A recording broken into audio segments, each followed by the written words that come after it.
Welcome back to Living with a Classic. And as you can see, we're out here in the woods, one of my favorite spots. However, you have a car behind me that you haven't seen on channel before. That's because it's a friend of mine's. Let me borrow it.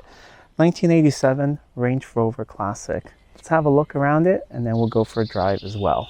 And here it is, pretty much in its natural habitat, just a little bit off the tarmac.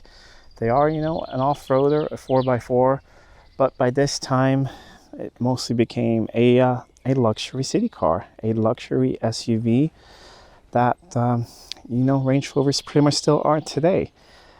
This would be, I consider it the first generation, even though some people might consider it a generation 1.5, because the first ones are, the two doors, came out in 1969. And then I believe in 1981, you could get a 5-door, which this one is, to get a proper rear seat. And it became more of a luxury vehicle with nice carpets everywhere and, more of a comfortable car. But it's still a very, very capable off-roader. Has the same chassis underneath, permanent 4-wheel drive. But this one is a little special because it is a manual as well, which is very nice. Lots of these were automatics. You can see you have the diff locks there and the high and low range. 5-speed manual gearbox. Otherwise it looks very much the same inside, but I think we'll have to have a look around it first. We'll look inside, we'll have a look in the back, we'll have a look under the engine, and then we're going to go for a little bit of a drive. So we'll start up front here. These really nice chunky tires. Owner said they're a little bit too big for the car, so the speedo is a little bit off, but they do look very nice. And I love these Range Rover alloys. I really wish they made cool alloys like this now, like 3-spoke alloys, sort of like the Saabs had, and these Range Rovers, they're very nice looking. And also, while we're looking around the car, in case you're wondering, this car is actually for sale in Sweden at the moment. It has a brand new inspection, or Swedish MOT. So I think it's good for another 2 years. And yes, there are some small cosmetic issues that we'll look at, but it's a very sound car underneath. There's no rust or anything really like that in any structural areas, but these cars are aluminum, so you do get some oxidation here. So there are some panels, you could use some work, or you could just drive it the way it is because it looks very cool. And it doesn't matter if you get a slight little scratch or something when you're off-roading, because it would just look even cooler. Front here, have that big flat front just like Range Rovers have today. And you have these curves coming up here, just like the L322 that I have at home as well. It does remind me of it very much. It just feels like a smaller version of it. And we have down the sides here, just nice beefy tires again. And it's hard to tell, but it's a very, very high up car. Even though this one is on standard suspension, they are quite tall. But it didn't feel like such a big car when I drove it here. So we'll talk about that more when we go for a drive in a little bit. Let's have a look inside. Inside, this one is really nice. Nice fabric seats, don't look very worn. They're very, very comfortable. Standard for all British cars of this era is, a sagging headliner. This one's been held up with some pins, but it's definitely something that next owner could replace. It's not hanging down, at least at the moment, but it's a standard sort of feature. Then you have the nice door cards here, which, yes, this is real 1980s fake wood right there. Looks very nice. And if we get inside, you get some gauges at least. You get a temperature gauge, you get a fuel gauge, RPMs, and you get a speedometer and a bunch of warning lights in there. And then you have electric mirrors, you have a clock, you have a regular heater. There's no AC in this car. I believe you can get it as an option if you want to, but this just has a regular heater. And then you have the locking diffs here, high and low range, normal 5-speed. Electric windows, and they all work because we have them down when we're driving here. It's a very nice warm day. You have a nice cubby hole there. And yeah, let's get in the back and see what that looks like. First time in the rear seat of this Range Rover. And this is a very nice and comfortable place to be. This seat is far back, but I still have a lot of room here for my legs. Very nice, comfortable seats, these cloth seats. Got plenty of space up here. Nice visibility. Turn the camera around, but when I'm sitting here, the car does look very, very wide. It's not as wide as newer Range Rovers. When I drive my L322, that feels a lot wider. But for being a car of this era, this is a very, very wide car. But now let's have a look at the back and the party trick of any Range Rover. Before we have a look at the famous two-part tailgate of the Range Rover, let's just have a look at some of the cosmetic damage on this particular example. There's a dent on this side and a dent on the other side. However, the panels are bolt on, and the owner told me that he has a bunch of spares that come with this car. So he has good panels for the back. So if someone wants to buy the car, you can just replace the panels, get it painted, and get this thing looking really, really nice. And there is a dent a little bit on here as well. But that's really cool that they're also the bolt on. But now let's have a look at this famous tailgate here. You start by opening it up here. And then there's a handle in the air right there. You grab, and then that part comes down, and you got plenty of space. Looks like the rear seats fold down as well. Nice carpet in here. But now for the ultimate test. And yes, you can sit on the tailgate, which is the quintessential thing to do with a Range Rover. You might go out for a picnic, or you never know, if it breaks down. This is a good place to sit and wait for some help. But I think it's also a nice place to, sit with your dog next to you, out like this, enjoying the forest, listening to birds, and just enjoying a very, very cool Range Rover. Let's go up front and have a look under the bonnet. And under here we have the famous Rover V8. This is in pretty much the original form, even though it's fuel injected.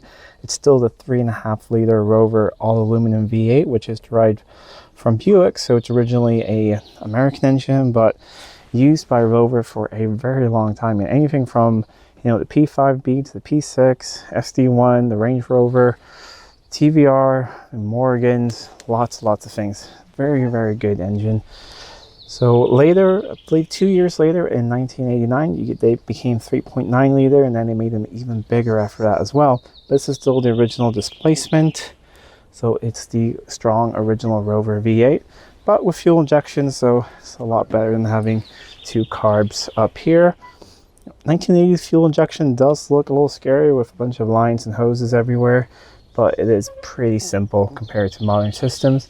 But if you look in there, you can see the injectors. Got the airflow meter there, big air box over there. You can also see that it has some regular maintenance. That is a new brake servo over there. And over here we have a header tank, which also looks fairly new. Otherwise, the engine, can't see any visible drips or leaks or anything. Just looks like, a nice used engine. Let's fire it up and have a listen to it.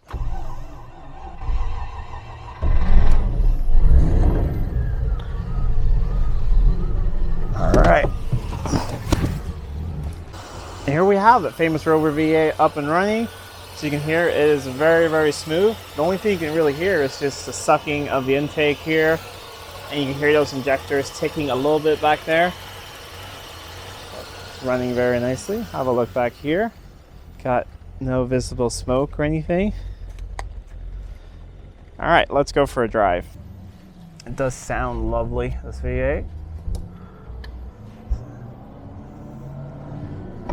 Clutch is quite firm, but I do like the gear change. It's very short, but it definitely does feel like you're pretty much driving a Land Rover. But nice and smooth now, pulling away. You have the windows down because it's quite warm, but otherwise I think it would be really quiet in here. Nice torquey V8.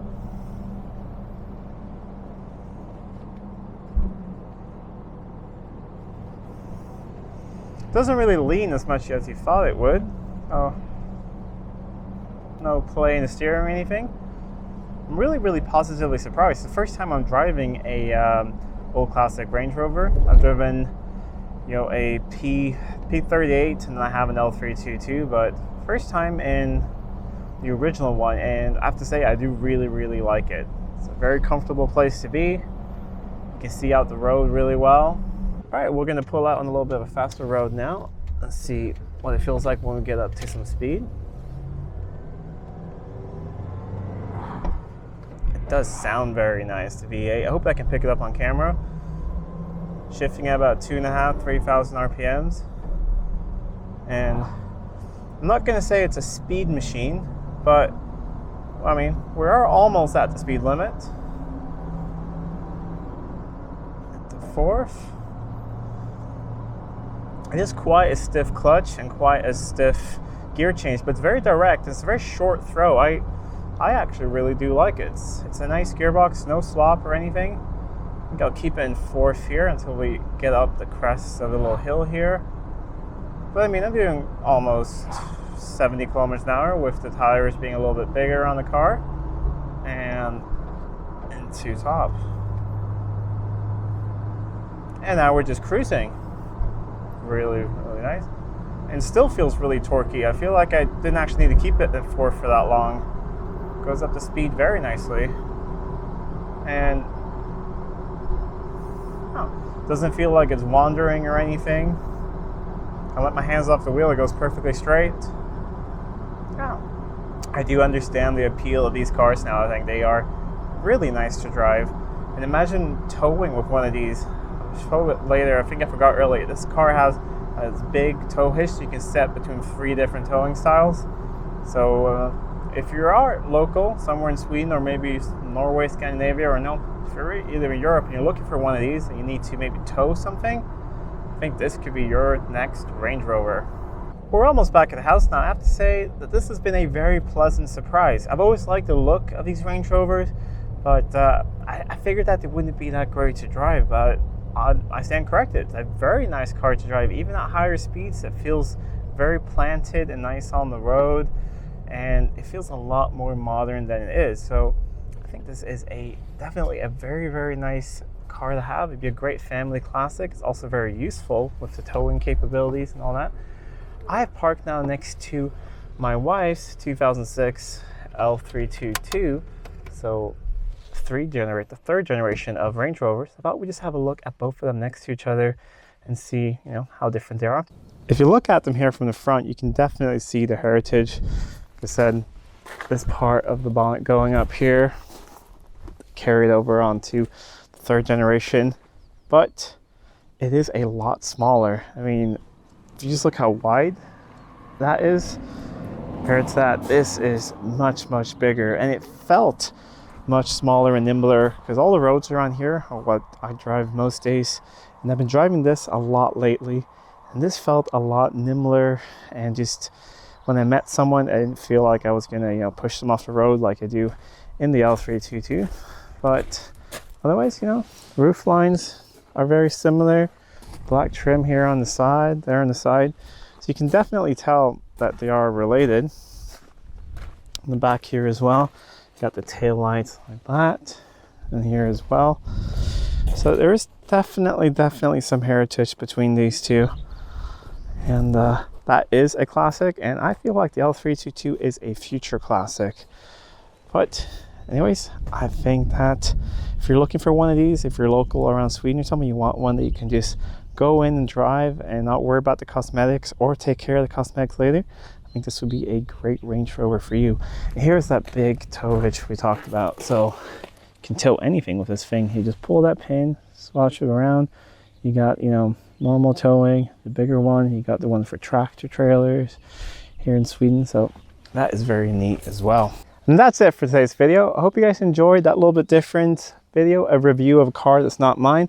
Once again, I want to thank the owner for lending out his Range Rover. It's been great getting to know the car and driving it around for a bit. And I really do understand the appeal of these. I think, especially in the manual form, this is a very nice car to drive. Great V8 engine, but still very nice and quiet inside. So definitely understand why a lot of people want these and why they're really sought after. It's a very, very cool classic car. Anyways, if you like this video, please give it a thumbs up, share it with your friends. If you're interested in this particular car, check in the description down below. There will be some contact information for the owner. And let me know in the comments down below what you think of these old Range Rovers. And also let me know if you want to see other reviews on the channel of other cars that are not mine.